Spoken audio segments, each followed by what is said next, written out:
Disclaimer. Under Title 17 U.S.C. Section 107, allowance is made for fair use for purposes such as criticism, comment, news reporting, teaching, scholarship, and research. Fair use is permitted by copyright statute that might otherwise be infringing nonprofit, educational, or personal use. Tips a balance in favor of fair use. Success stories, number 6. For inmates attempting to complete the program, among the final obligatory activities that they must do is write success stories about how the RPF transformed their lives. This is the propaganda.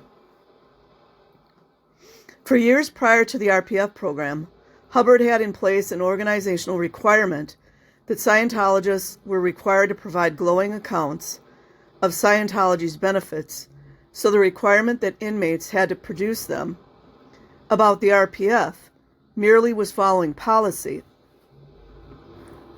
with public relations in mind, Hubbard wrote in 1968. Let me remind you of the shots.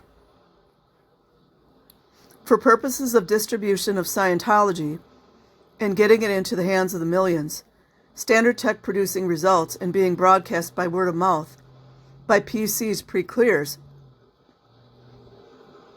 people below a certain level of courses, and students, like children, is one of the best programs. People who have not had the results or wins are not likely to assist distribution, indeed are a liability.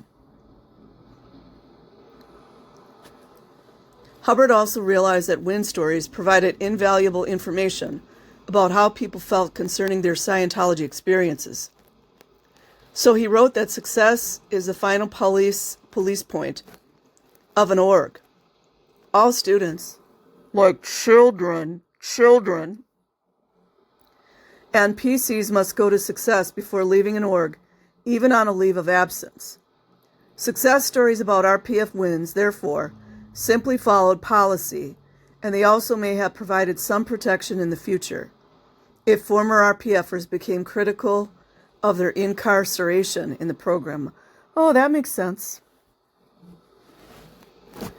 Far less extensive in content or design than the final confessions that Chinese and Western victims of thought, reform programs, had to write for their re-educators in the late 1940s and early 1950s. The RPF success stories nevertheless appeared to follow an outline or formula. In them, graduating RPFers had to acknowledge their alleged previous deficiencies that justify their RPF assignments. This is exactly like what Nathan Rich describes in his book. Exactly the same.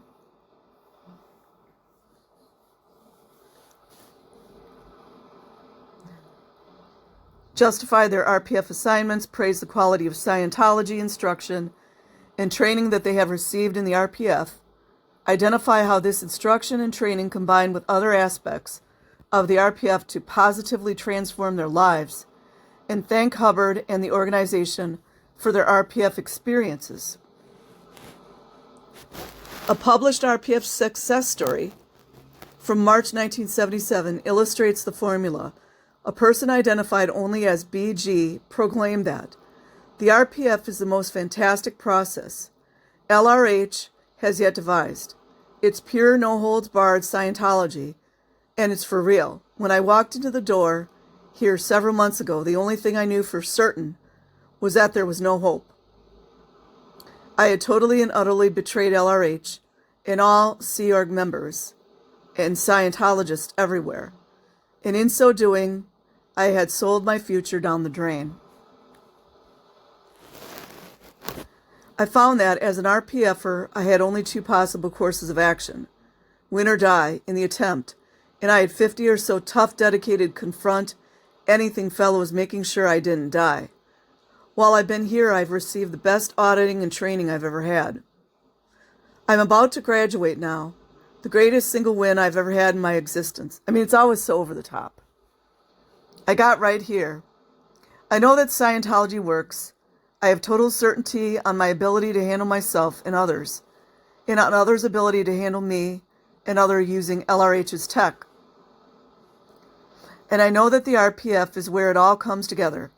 It's where the RPF makes it, and that's something. Thanks to LRH, I have a future, and a damn bright one, too.